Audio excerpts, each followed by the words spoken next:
Boa noite a todos e a todas, sejam todos bem-vindos, seja bem-vindo, Luiz, meu amigo de pranchita, é isso? É isso mesmo. A todos, obrigado pela oportunidade de falar com vocês, todos vocês, trocar ideia, falar um pouco dessa experiência em Israel. Acredito que estamos num ambiente adequado, falar de inovação, falar de tecnologia e falar também do mundo startup, né? Aqui temos empresários do setor de TI, muito obrigado aos colegas da área do setor de TI.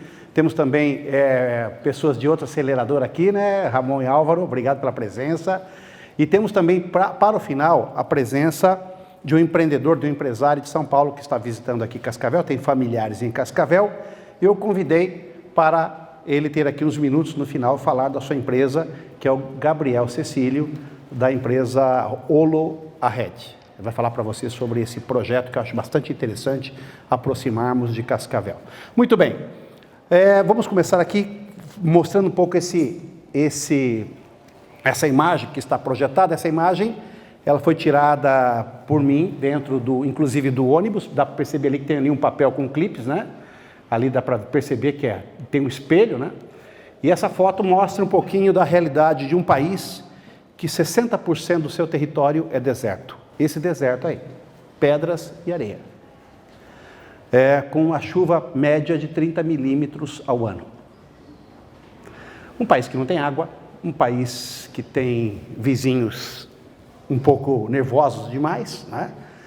E um país que tinha uma necessidade incrível de sobreviver, né? Uma vez estabelecida que eles queriam ali estabelecer o seu país, ali estabelecer a sua nação, eles tinham que encontrar soluções para sobreviver. E nessa busca da necessidade de sobrevivência, emergiu um país e um povo com uma cabeça diferente. É sobre isso que eu quero falar com vocês.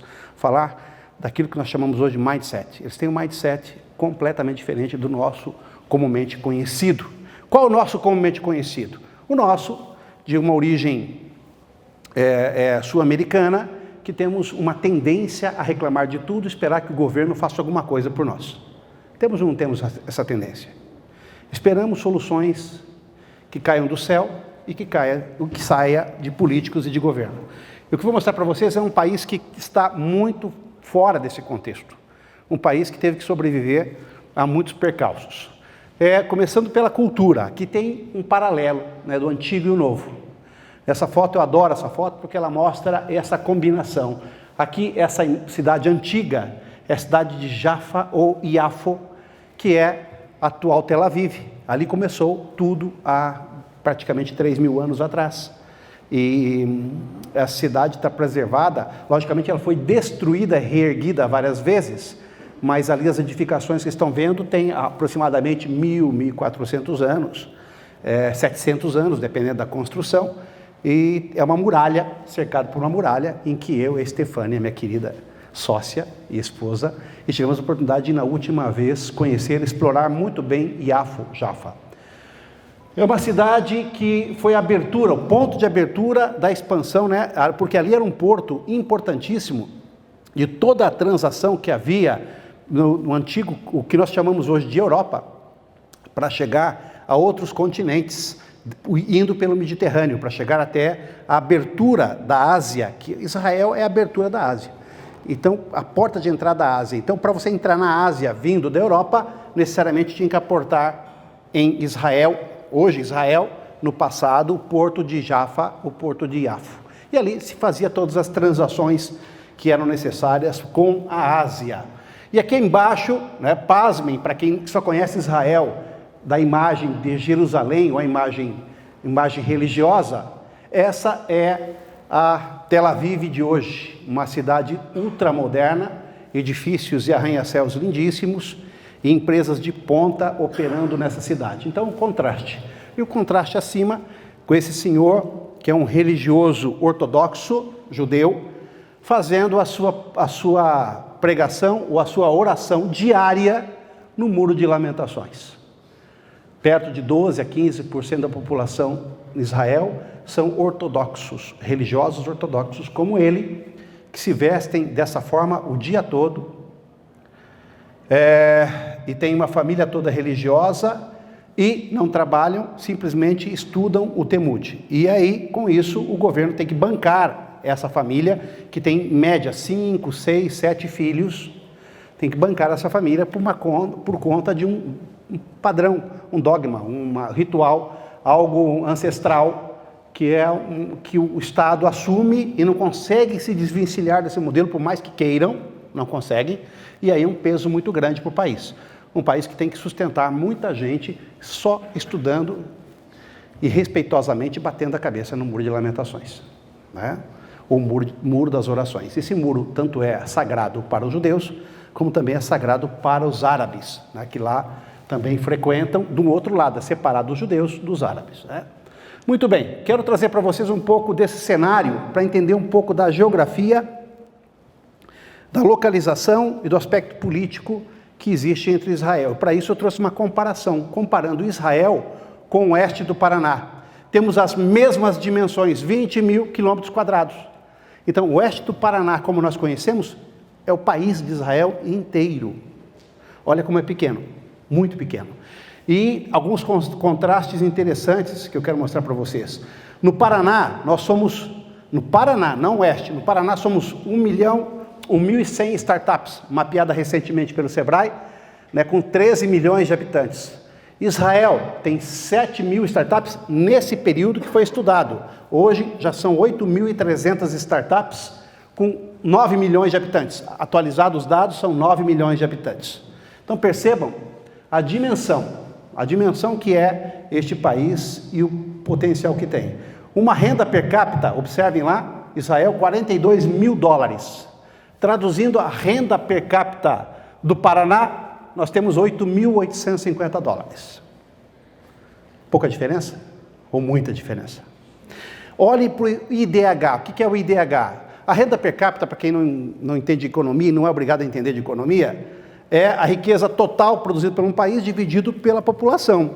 Quer dizer, quanto em média, como é que está distribuída a riqueza por pessoa.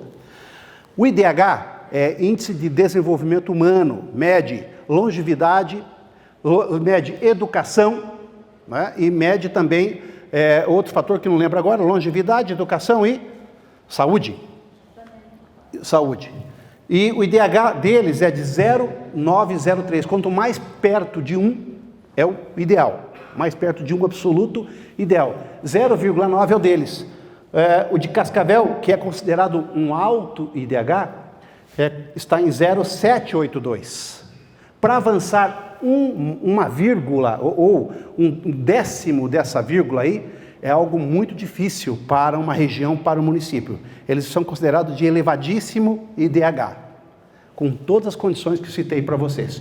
Que condições? Vamos dar uma olhadinha numa imagem que eu trouxe aqui para vocês. Imaginem o oeste do Paraná e quero fazer uma provocação com vocês para vocês entenderem como é que deve ser o convívio.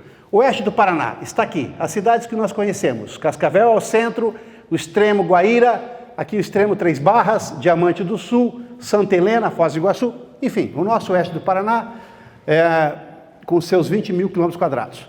Imagine projetando isso à realidade deles. Então nós teríamos o mar Mediterrâneo aqui, ok? Fazendo uma comparação. Teríamos o Mar Vermelho aqui embaixo, a saída para o Mar Vermelho. Aí nós temos aqui do lado o Líbano, inimigo. Síria, Jordânia e Egito, em algum momento inimigo. E temos, para complicar um pouquinho mais o caldo, faixa de Gaza, que está aqui. Faixa de Gaza, está aqui. Ó. E aí o que acontece? Nós temos um cenário bem delicado. Atualmente, quem está em conflito com eles? Faixa de Gaza, os palestinos e também o Líbano, neste momento. Já houveram momentos na história que todos estavam em choque com Israel. Se imagina se fosse uma realidade nossa, viver no oeste do Paraná, se fôssemos Israel, com esse cenário, o que faríamos? Jogaríamos as betes ou enfrentaríamos? O que faríamos? Provavelmente desistiríamos e picaríamos a mula daqui. Iríamos embora. Para o Paraguai, para o Mato Grosso, mas eles não têm para onde ir.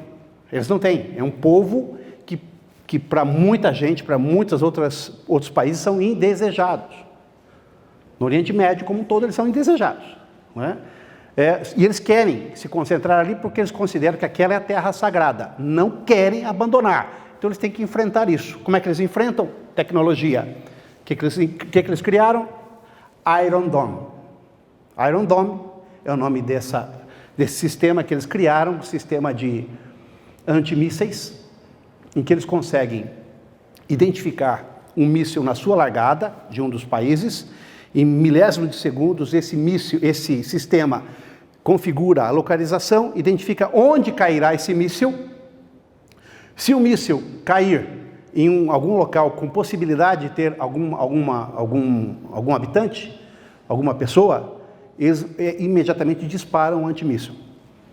Se cair num lugar desértico, que não há ninguém, deixa cair o míssil, porque a cada foguete lançado tem todo um custo operacional e um valor econômico que é substancial. Então, com isso, eles, a partir de 2000 para cá, eles conseguiram fazer com que a morte por míssil tenha sido insignificante. Se morreram 6 pessoas de 2000 para cá com míssil, foi muito. Morriam muitos no passado. Então, essa é uma das necessidades. Imagina quanta tecnologia embarcada, vamos falar de tecnologia, tem um sistema desse. Quanto de investimento tiveram que fazer para poder solucionar um dilema, um problema que eles têm, para poder resolver essa equação de vizinhos. Para isso também eles têm um outro conceito muito interessante que eu trago aqui, que está escrito ali como Chutzpah, que a pronúncia é Chutzpah. Toda vez que tem um CH é Chutzpah.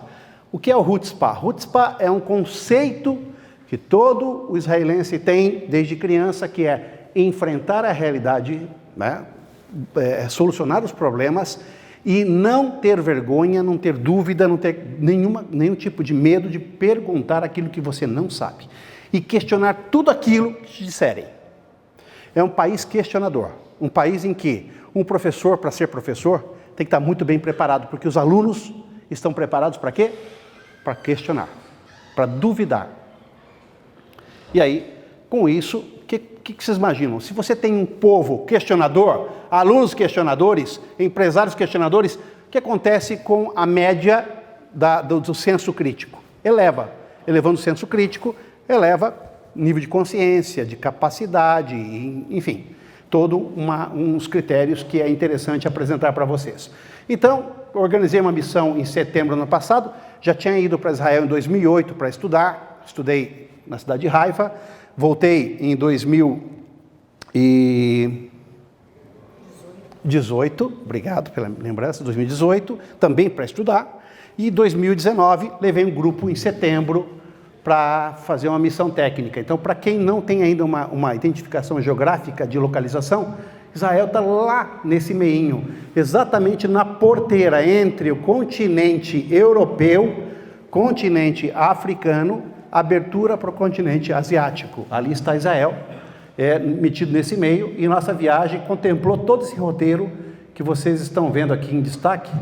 Visitamos todos os locais, todas as cidades, fazendo prospecção e conhecendo o que é essa Startup Nation, conhecendo qual é a diferença que tem Israel em relação a outros centros de tecnologia do mundo, que são reconhecidamente 3 os grandes centros, né? O Vale do Silício, nos Estados Unidos, a China, Xangai e seu entorno, China e Israel. São os 3 principais polos tecnológicos. Não quer dizer que não tenha outros tantos no mundo, claro que tem, Canadá, né? Inglaterra e outros tantos países que estão desenvolvendo grandes projetos, mas destacadamente reconhecidos no mundo como polos de inovação estão esses. Então, observem que eu coloquei alguns detalhes interessantes ali do lado, que é um país no meio do deserto, em guerra perpétua com seus vizinhos hostis, falta de água, que é uma coisa muito séria, mas tem, assim, por outro lado, mais empresas listadas na Nasdaq, que é a Bolsa de Valores especializada em empresas de tecnologia, do que outros países, isolando Estados Unidos e China. Né? Destacadamente, o que mais tem? 9 milhões de habitantes, ou seja, um país pequeno. O Paraná tem quanto mesmo? 13, eu mostrei, né? 11 milhões? 11 milhões de habitantes. E lá tem 9 milhões, quer dizer, menor que o Paraná em população e do tamanho do oeste do Paraná em território, né? Mas tem uma característica também muito semelhante a outros países, que é 80% a 90% das startups fracassam. Só que surgem muitas outras. Então, qual é o fenômeno estatístico? Quebram bastante, quebram não no sentido de quebrar, fecham, quer dizer, ideias que não prosperam, mas surgem muitas. E nesse surgir muitas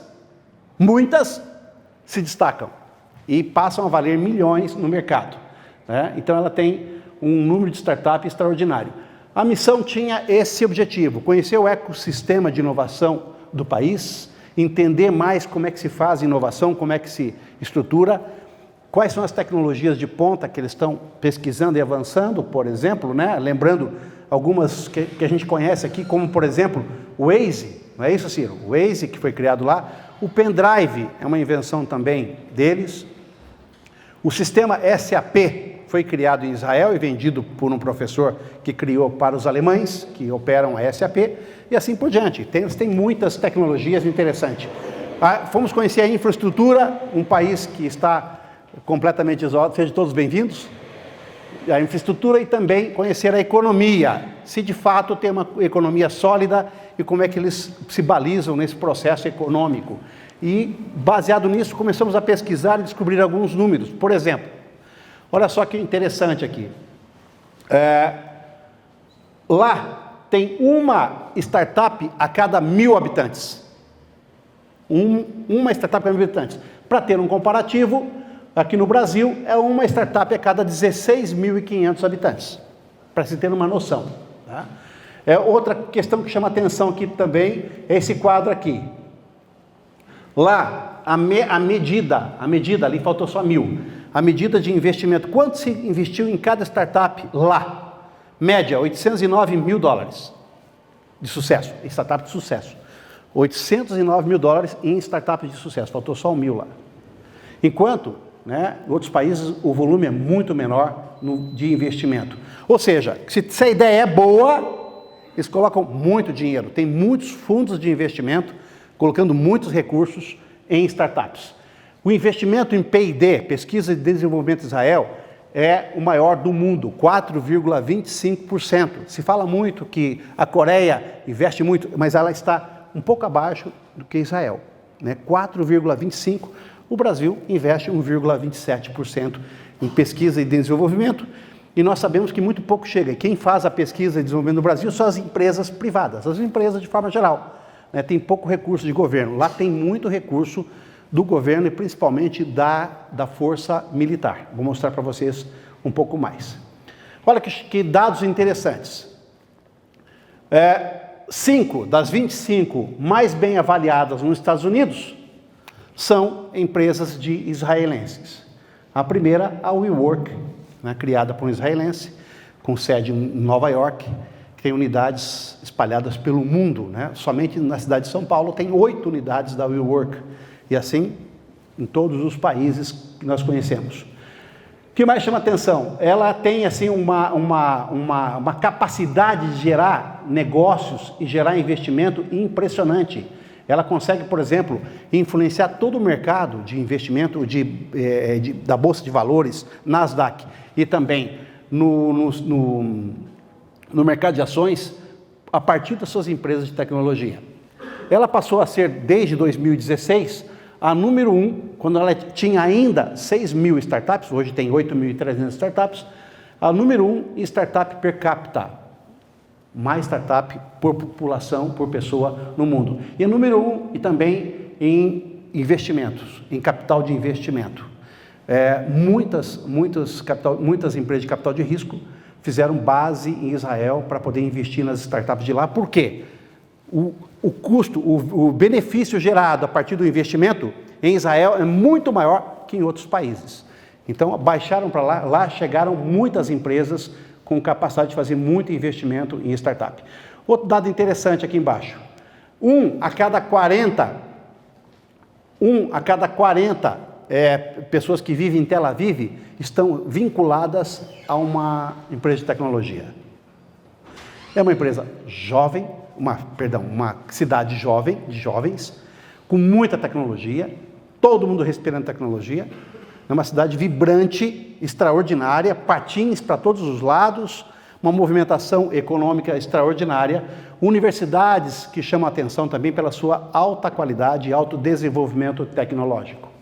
E queria chamar a atenção de vocês por essa característica que também eu gosto de citar, que é a presença da força militar, da defesa militar de Israel, como um elo, como algo muito importante para o desenvolvimento econômico e tecnológico de Israel. Boa parte dos recursos dos militares são alocados em tecnologia. Os homens levam 3 anos servem, né? É assim que se fala aqui, né? Serviços militares de 3 anos e as mulheres todas 2 anos. Servem 2 anos. 3 anos, homens, 2 anos, mulheres. Selecionam as boas cabeças e mandam para os centros de desenvolvimento tecnológico, de inovação. E esses jovens, depois que passam essa carreira militar de 3 anos ou 2 anos para as mulheres, saem de lá e podem utilizar o seu aprendizado todo para desenvolver novas tecnologias. E daí surgiram tecnologias extraordinárias. Exemplo, foi um jovem militar que com dificuldade de miopia, não enxergava, em campo de batalha ele tinha dificuldades, né? Ele tinha maior medo de perder a lente de contato, ou quando estava com óculos, de perder o óculos ou quebrar o óculos.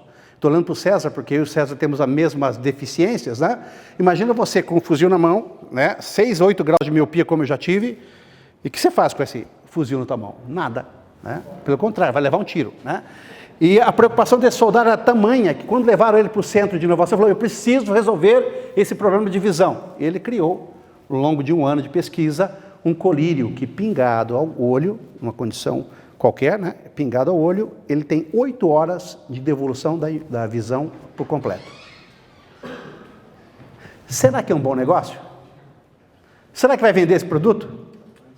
Já está entrando no mercado, vai ser um dos casos de sucesso que nós vamos ouvir aqui. Quando vocês ouvirem falar desse sucesso desse produto, vocês já ouviram aqui, né? Porque é novidade, vai chegar no mercado em breve, é algo extraordinário que surgiram dos militares e também das mulheres. Olha a presença das mulheres lá. Lá não tem brincadeira, não. A mulher não fica no serviço administrativo, hipótese nenhuma. Pegam na arma, igual, e são levadas para os centros de operação normal. Até teve um fato curioso, quero contar para vocês. Estávamos visitando o norte de Israel, fronteira com o Líbano. Fomos num ponto alto da cidade para ver o Líbano do outro lado. E ali, quando chegamos nesse ponto alto, tinha uma moça de mais ou menos 18, 19 anos com um cachorro. Com um cachorro ali passeando. E o nosso guia, que já foi militar, já foi capitão de exército no passado, o nosso guia estava ali, começou a bater um papo com ela e nos chamou para bater um papo com a menina. Falei, qual é a curiosidade? O que tem de novidade? Falou, olha, essa moça aqui, né, apresentou ela, ontem teve uma movimentação de risco de ataque do Líbano, ela detectou pelo sistema de segurança dela, e ela que fez o aviso para o comando fazer o contra-ataque. Essa menina aqui de 18, 19 anos. E ela lá, passeando com o cachorro dela, né? Uma pessoa absolutamente normal, como é uma pessoa normal, e é uma pessoa normal, mas que você não daria valor nenhum vendo ela passeando com o cachorro, e um dia anterior ela salvou de um ataque de mísseis vindo do Líbano, a partir do sistema de segurança que eles têm e que oferecem. Então é muito interessante. E o investimento deles é muito grande em pesquisas e desenvolvimento. Tem centros de pesquisa e desenvolvimento que eu vou mostrar para vocês em seguida, que faz com que eles tenham as melhores cabeças.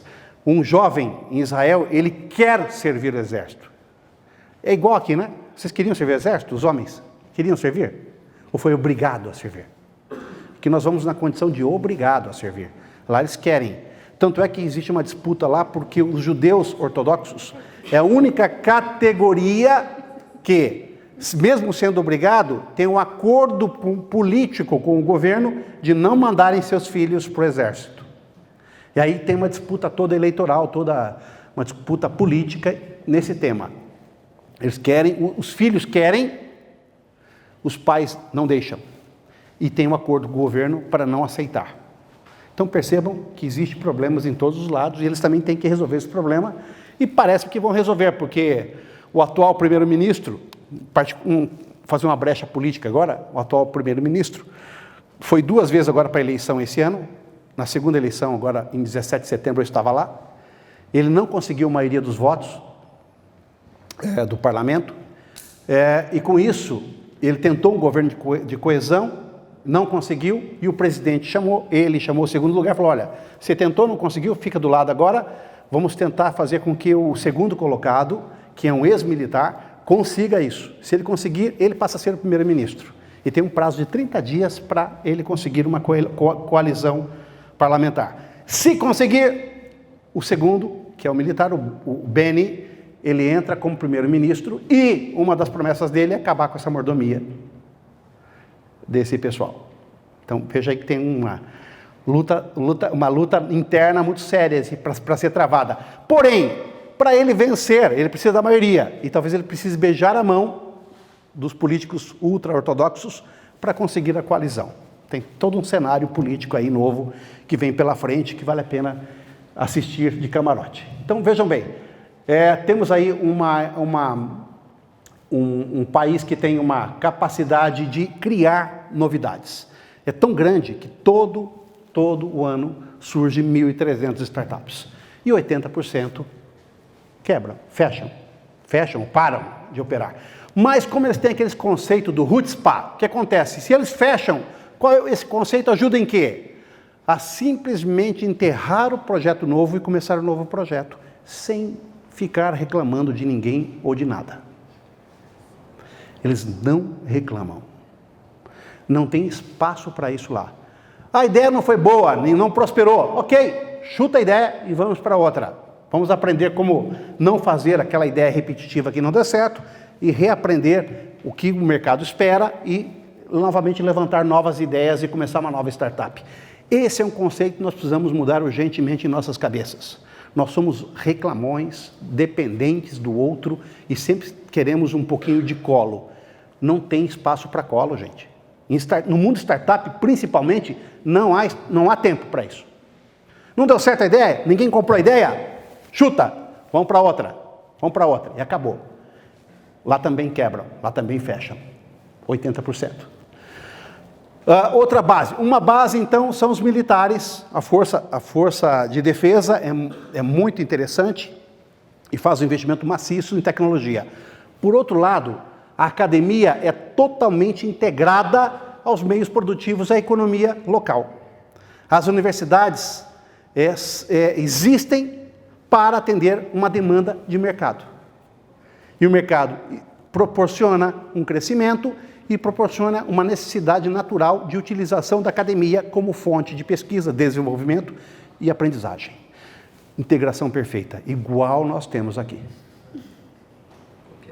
Copiaram, certamente, vieram aqui e sugaram toda essa expertise nossa, né? Então, perceba o seguinte, pude conhecer essas universidades e eu sou apaixonado por essa do meio, a Technion. Por que eu sou apaixonado por ela? A Technion, ela foi criada, gente, em 1912. O país Israel, como conhecemos, ele foi criado em 1948.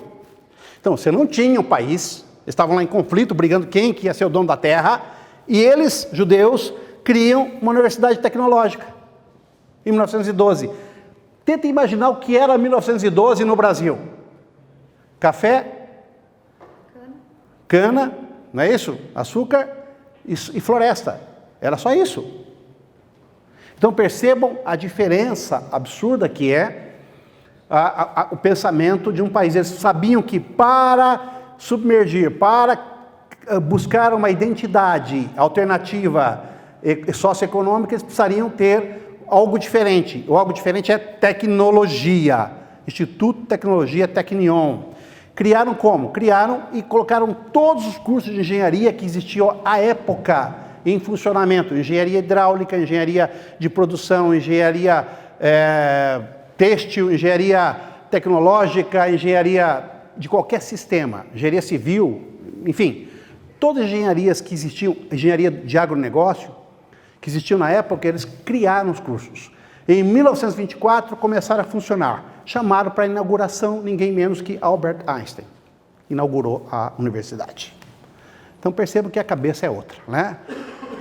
começam já a desenvolver uma outro conceito. E o Instituto é tão forte que o Instituto tem 3 prêmios Nobel. 3. O Brasil tem quantos? Nenhum. Israel tem 10 prêmios Nobel, essa universidade tem 3. 3.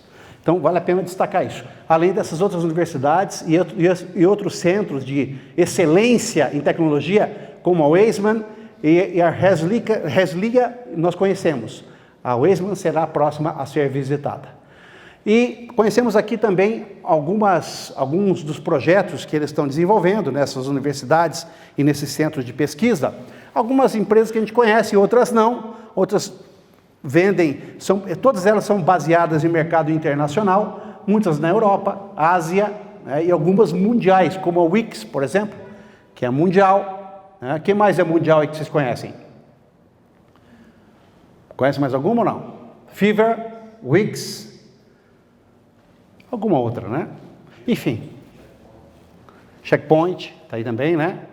Enfim, são empresas que lançaram a partir de pesquisa e desenvolvimento com as universidades e com o centro de pesquisa.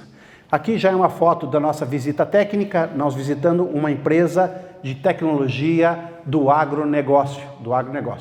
Então perceba o crescimento. Esse quadro aqui, esse mapa é de 2016, mostrando que em 2016 tinham 6.000 startups no país como um todo, somente em Tel Aviv, uma cidade, 1.700 startups. 1.700 numa cidade de 500 mil habitantes. Nós temos 1.100 startups no Paraná todo, com 11 mil habitantes, 11 milhões de habitantes. Para ter um pouco de análise de crescimento.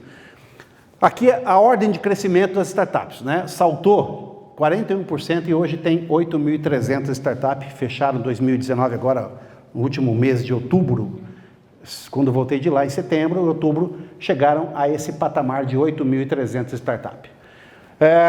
360 empresas multinacionais, corporações multinacionais, investindo em Israel, em tecnologia de Israel, em todo o ecossistema que existe. E muitos investidores, 2.070 fundos de investimento, bancos de investimento, fazendo investimento dentro de Israel, seus milhares de dólares e euros para a atração dos negócios, tração das empresas.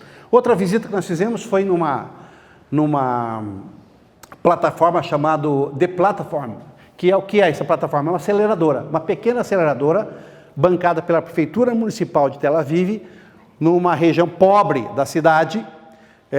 Basicamente ali vivem as pessoas que estão em processo, os imigrantes que estão vindo de vários países e não têm onde morar, e ali tem moradias baratas, de custo mais baixo, e estão por ali. E ali criaram então uma aceleradora para aproveitar esses potenciais jovens que estão sem atividade empresarial, sem atividade econômica. E lá, por exemplo, descobriram esse jovem que criou a Farmster. O que é a Farmster? Para quem é da tecnologia, já conhece bem, é um chatbot, é assim que se fala, SMS, que ele oportuniza o quê? A aproximação do pequeno produtor agrícola com o mercado.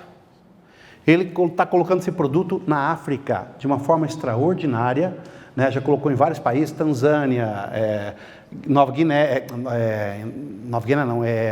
não lembro os países, mas enfim, já está em 4 países e pretende também trazer para a América Central esse projeto. Começou lá.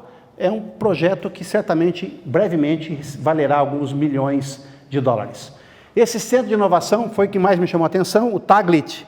Ele fica no prédio da Bolsa de Valores de Israel, e lá eles fazem investimentos. É um local onde tem lá uma aceleradora gigante, muito grande, e lá também é um centro para os fundos de investimento buscar oportunidades de negócio para fazer investimento. Investimento como, por exemplo? Nessa Orkan. O que é essa Orkan? É um projeto novo também, está chegando no mercado agora, que é um equipamento que faz dupla operação. Ele te devolve a visão, para quem tem dificuldade ou não tem visão, e juntamente tem um sistema auditivo.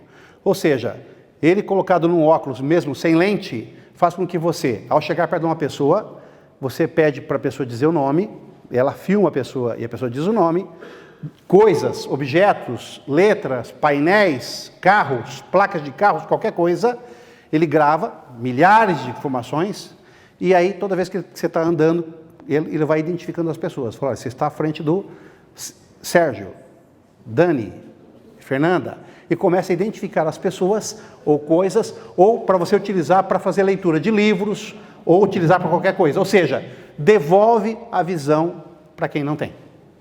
Pergunto, tem mercado isso? Tem algum mercado? Olha aí, seria um usuário. Não é teu caso. Então não é teu caso, mas é impressionante o que ele causa, né? Houve um investimento lá, se não me engano, de 35 milhões de dólares para esse projeto na alavancagem dele agora para o mercado, né?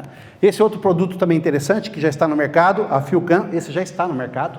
Houve investimento perto de 40 milhões de dólares, que é a pílula que você ingere e com essa pílula você elimina a necessidade de fazer a endoscopia e a colonoscopia, nem sei o que é isso, colonoscopia, né? E você elimina essa possibilidade de fazer, por quê? Antigamente, ao invés do tubo de te entubar, você simplesmente toma uma pílula, essa pílula está na minha mão, inclusive, ali é a minha mão, eu estou com ela, que tem câmara e LED dos dois lados, você ingere, e ela vai te passando todas as informações, depois espelhe, né? E pronto, você tem o seu exame completo. Perguntei se eles reutilizam a cápsula, que não, garanta que não. Não é como o café Jacu aqui, que eles aproveitam para, né? Não aproveitam. E aí, o que acontece? Com isso, resolveram um dilema e uma dor real, um incômodo que existe nos exames, né? Transformando esse produto aqui, já está no mercado e certamente o empreendedor desse negócio vai ganhar alguns milhões. Visitamos essa empresa que para mim chamou atenção, uma empresa de dois argentinos, que está lá, aquele senhor barbudo, chama-se Eduardo Einstein. E ao lado, o que está com o kippah, aqui com a barba mais escura, não sou eu, estou com a barba branca. Barba escura é o Gerardo, são os diretores e lá o CEO do maior grupo empresarial de Israel. São argentinos, têm negócio no Brasil, na Bolívia, no Peru, diversos outros países da Europa e também hoje compreende o maior grupo empresarial de investimento de Israel.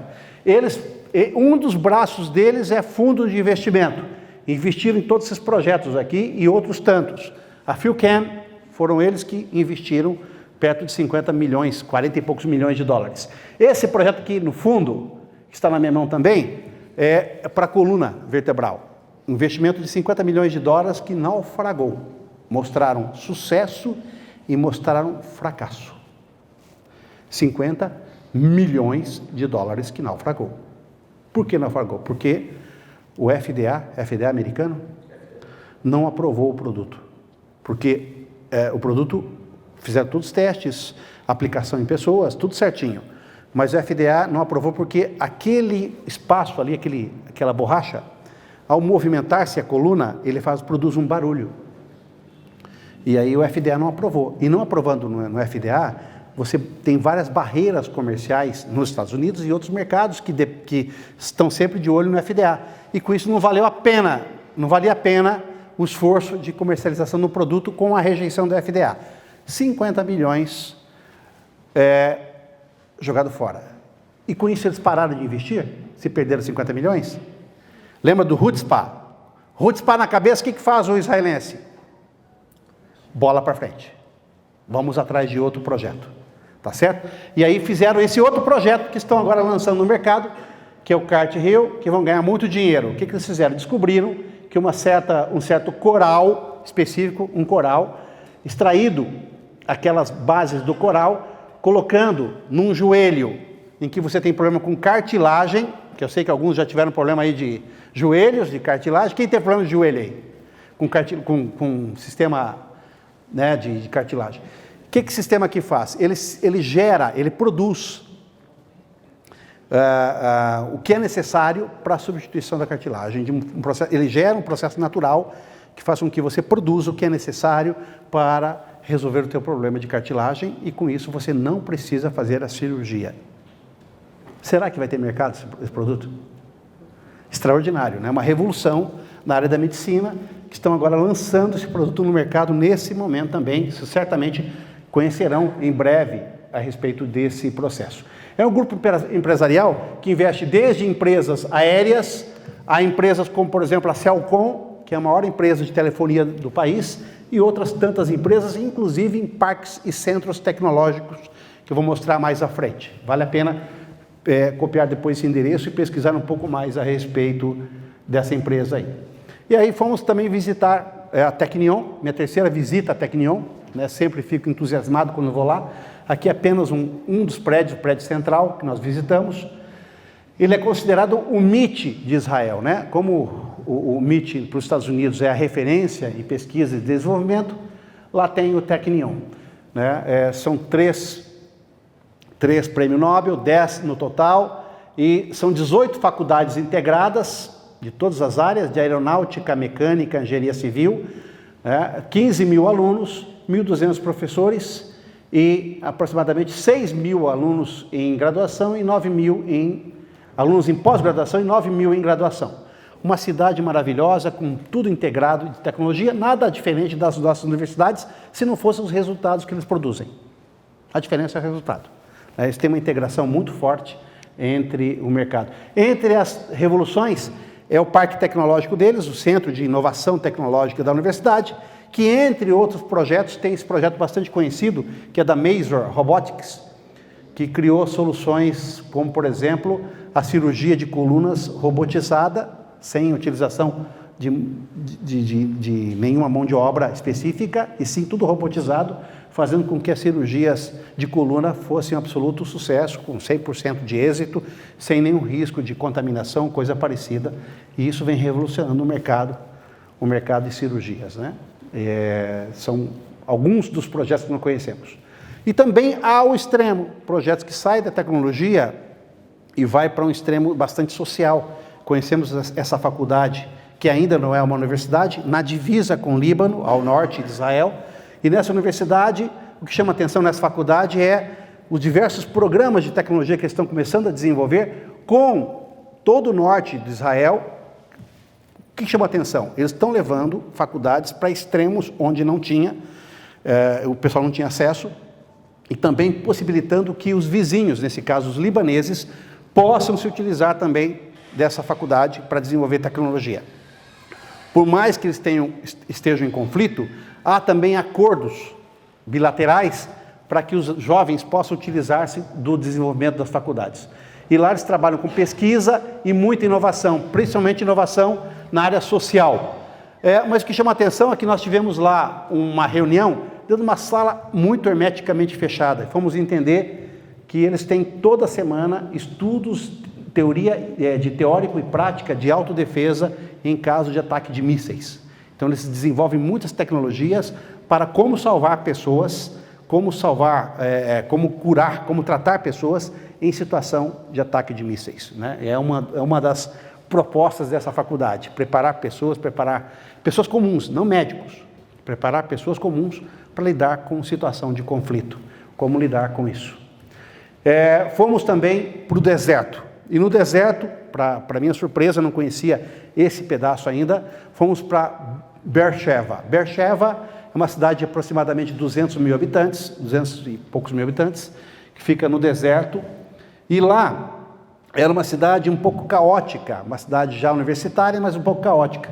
E o governo resolveu fazer um investimento maciço, chamou os empresários, aquela empresa que eu citei para vocês, ela criou a Gavian Negev, uma incorporadora, e construíram ali um parque tecnológico no deserto.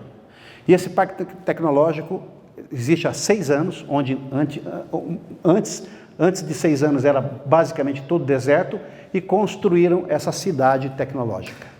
Uma cidade que abriga 2.500 engenheiros, que abriga ao lado todo o centro de pesquisa do Exército, da Força Militar, e ao seu entorno também tem a grande universidade de Ben Gurion, que é uma universidade famosa e antiga do deserto. Ben Gurion foi o primeiro presidente de Israel. E tem também ao lado outros centros de pesquisas de apoio, né? E percebam aqui a dimensão, né? Tudo isso aqui era deserto e eles pensam de uma forma organizada. O que é pensar de uma forma organizada? Muito bem, se estão construindo um parque tecnológico no deserto, eu preciso primeiro de infraestrutura, estradas, aeroporto e trem. Então tem uma estação de trem que passa ao lado, que conecta esse local aqui com Tel Aviv, a grande cidade, grande metrópole de Tel Aviv, em 50 minutos. Uma vez conectado com Tel Aviv, aí começaram a construir todo o centro, todo o parque, com estrutura de ônibus, com estrutura de aeroporto e tudo que é necessário para uma boa infraestrutura de cidade.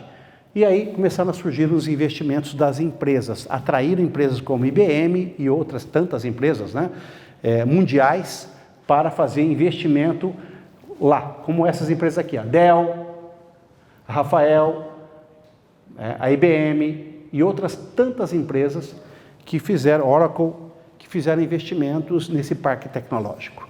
E em 6 anos transformaram num dos principais parques tecnológicos de Israel, né, e um dos principais de toda a região, onde era absolutamente deserto. Como vocês estão vendo ali ao fundo, toda uma região deserta, e agora essa transformação.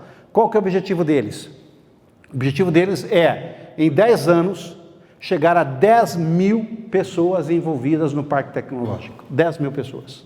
E ter 15 prédios construídos, atraindo mais de 300 empresas operando ali. Quando falo empresas, não é startup, é a nossa startup pequena. É empresas como WeWork, como IBM, Dell, Oracle e outras empresas que já estão lá e querem fazer investimento maciço nessa região. E ali do lado está o maior parque tecnológico do Exército, que faz com que atraiam muitos investimentos outros complementares. Um projeto muito interessante. Conhecemos a CropX, ou CropX, que é uma empresa recente, não faz muito tempo, que está revolucionando também em matéria de fornecer soluções para o campo, para a área da agricultura. Conhecemos a Cellcom, uma empresa de telefonia, como nós conhecemos aqui, a Vivo, a TIM e outras. A Cellcom, como todas essas empresas, estava passando por dificuldades.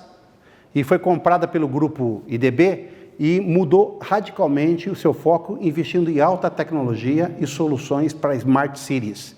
E hoje tem mais de 20 projetos. Por exemplo, que soluções Smart City? Por exemplo, eles têm um sistema, já que eles trabalham com comunicação, utilizam satélites, em que eles fotografam por imagens, eles fotografam uma cidade e conseguem mapear na cidade inteira onde tem vazamento de água. E vendem serviço para uma companhia, por exemplo, Sanepar, esse serviço para que a empresa possa ir lá e resolver os problemas imediatamente onde tem vazamento. Eles mapeiam tudo isso. É uma solução. Outra, câmaras inteligentes que identificam e fornecem informações para a prefeitura municipal, ou, né, que geralmente são os clientes deles, identificação, por exemplo, das lixeiras. Onde estão todas as lixeiras?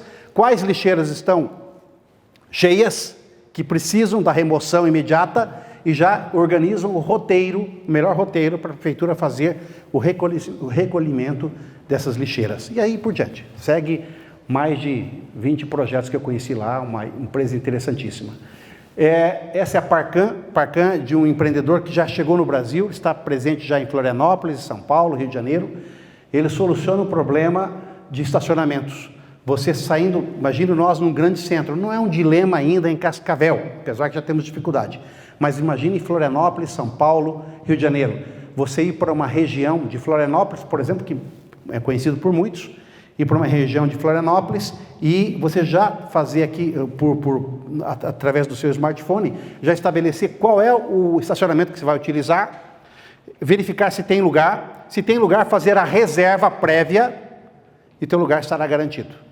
Você não precisa ficar rodando, já antecipa todo esse serviço através desse sistema. Ele está sendo chamado por diversos países para resolver esse problema gravíssimo de estacionamento e ganhando muito dinheiro, esse cara aqui. Ele foi também alvo de um fundo de investimento, a Maverick, que nós conhecemos lá, que fez alguns milhares de investimentos nessa empresa e está aí entrando em diversos países. Entrou em Roma, entrou em Londres, está entrando em diversos países. Esse é o grupo das pessoas que eu levei. São todos de Francisco Beltrão. Por quê? Porque era um grupo que foi com o objetivo de conhecer o processo de desenvolvimento territorial local. Essas pessoas são membros do Conselho de Desenvolvimento Econômico e Social da cidade de Francisco Beltrão. E ao final, a nossa confraternização e também aqui a certificação de todos. Estou prevendo uma missão não para maio, mas sim para setembro. Para setembro, uma missão técnica para empreendedores do oeste do Paraná. Já tenho vários interessados. Estou fazendo uma lista para organizar essa missão e tão logo eu tenha ela já preparada, eu vou fazer uma divulgação ampla para quem se interessar, para a gente fazer uma visita não no mesmo modelo, mas uma visita com foco em tecnologias e inovação.